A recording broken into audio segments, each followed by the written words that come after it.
노라 에프런 감독의 시애틀의 잠 못 이루는 밤은 보면 볼수록 이상한 영화입니다. 일단 멜로 영화인데도 불구하고 두 남녀 주인공이 엔딩 씬까지 단 한 번도 만나서 함께 뭘 하는 상황이 없습니다. 결국 처음으로 제대로 만나는 씬이 바로 엔딩 씬이 됩니다. 영화 중간에 한 번 멀찍이서 둘이 서로 마주보는 시퀀스가 있긴 했지만 그건 서로가 그냥 스치듯 알아보는 사이였을 뿐 특별한 관계성으로 인식하는 순간은 아니었습니다. 남녀가 엠파이어 빌딩에서 처음 딱 제대로 만나는 순간, 영화는 이 만남이 곧 사랑이 이루어진 순간이라 정의 내리고는 지금까지의 스토리를 종결짓습니다. 왜냐하면 이 만남 이후로 지금부터 서로를 알아가는 탐색의 시간 같은 건 필요가 없다. 그냥 이 만남 자체가 운명적이고 기적적인 사랑의 순간인 것이다. 라는 메시지를 강하게 전달하기 때문입니다. 이 메시지에 공감과 설득력을 주기 위해서 영화는 2시간의 러닝타임 내내 필사적으로 온갖 설계와 구조를 짜맞춥니다. 약혼자와의 결혼을 앞두고 있는 애니는 이미 집안 어른들과의 상견례까지 마친 상황입니다. 그런데 밤에 혼자 차를 몰고 가다가 라디오 방송에서 죽은 아내를 1년 반 동안이나 잊지 못한 채 홀로 살고 있는 샘의 사연을 듣고 그에게 알 수 없는 운명적 사랑을 느낍니다. 흔들리는 마음을 주체하지 못한 그녀는 그때부터 지속적으로 온갖 정보망을 동원해서 시애틀에 살고 있는 샘에 대한 뒷조사를 은밀하게 진행합니다. 흥신소에 의뢰하여 샘의 사생활을 캐고 기자라는 직업을 이용하여 전산망을 통해 개인정보를 조회합니다. 약혼자 몰래 비행기를 타고 시애틀까지 날아가 샘의 아들과 일상을 관찰하다가 직접적인 플러팅까지 시도하려 합니다.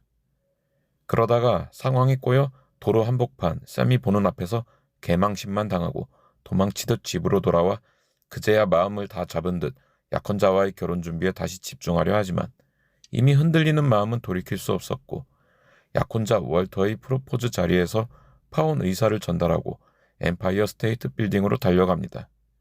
지금 움직이지 않으면 평생 후회할 것 같다는 스스로의 명분을 내세우면서 말입니다. 하지만 이건 냉정히 말하면 수위가 약한 스토킹이자 정신적 외도입니다. 도덕적 윤리적 질문이 따를 수밖에 없습니다. 샘은 그 시점에 이미 라디오 방송을 통해 전국적인 유명 인사가 되었고 요즘식으로 말하자면 유튜버와 같은 일종의 셀럽 비스무리한 존재가 되어 도처에서 팬레터가 하루에 수백 통씩 날아들고 있는 그런 상황인데 애니는 일면식도 없는 그런 사람을 진지하게 마음에 품고서는 현재 약혼자인 월터에게는 조금씩 마음의 거리를 두기 시작합니다. 심지어는 구애 편지를 보내기도 합니다. 이 과정에서 결정적인 역할을 하는 건 샘의 아들인 조나입니다.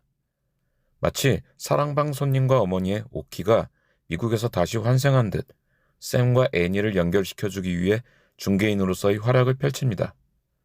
수백 통의 구애 편지 중에 애니의 편지를 간택한 건 바로 샘이 아니라 샘의 아들 조나입니다.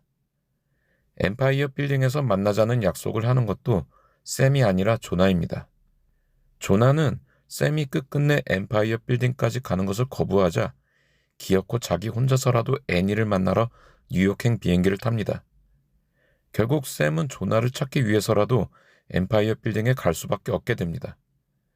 애니의 친구인 신문사 동료도 애니가 편지를 써놓고 이걸 보내야 할지 말아야 할지 망설이고 있을 때 자신이 총대 메고 직접 시애틀까지 발송해줍니다.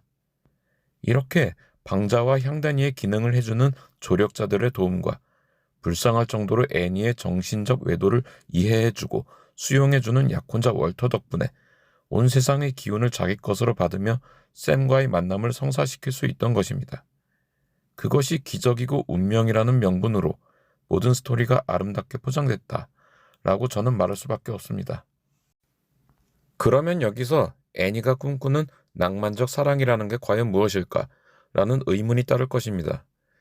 영화는 그러한 질문에 대해 매직이라는 한 단어로 답합니다.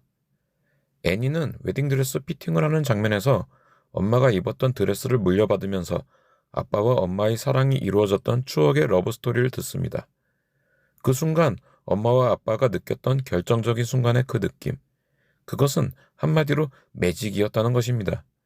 그리고 라디오 방송에서 샘이 세상을 떠난 전처와의 만남의 순간을 이야기할 때 그때 역시도 매직의 느낌이었다는 공통된 키워드를 듣고 강한 동질감을 느낍니다. 그리고 시작된 아찔한 이끌림.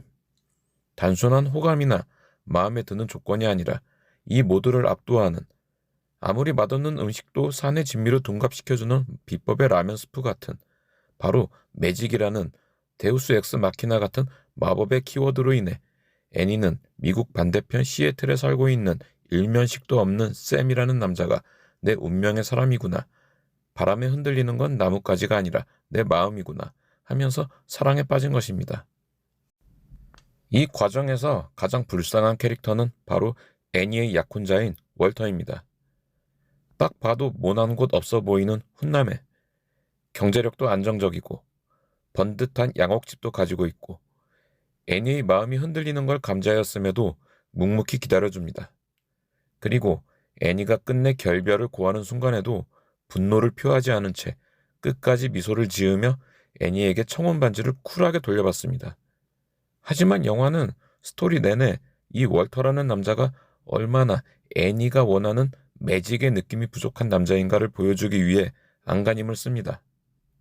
사람들 앞에서 미리 준비한 농담을 던지지만 아무도 웃지 않자 그걸 이해시키기 위해 부연 설명까지 동원하는 최악의 유머 감각 보유자인데다 만성 알러지성 비염 같은 걸 앓고 있어서 잠자리에서도 휴지를 콧구멍에 끼우지 않으면 안 되는, 그러니까 롱타임 키스 같은 건 꿈도 꾸지 못한다는 측은한 면모만 지속적으로 보여줍니다.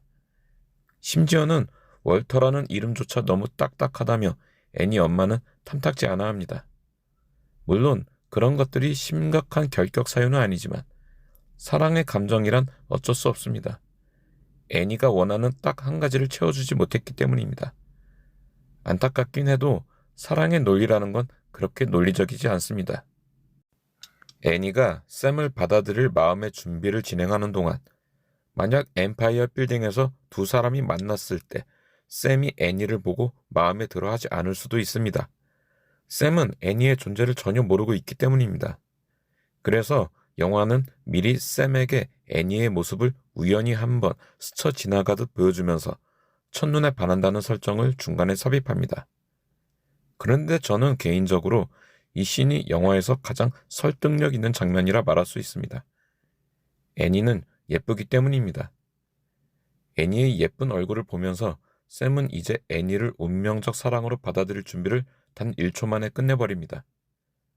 여자가 예쁘다는 건 남자의 사랑에 있어서 모든 조건과 맥락과 운명적 어쩌고 하는 논리를 덮어버리는 강력한 힘입니다.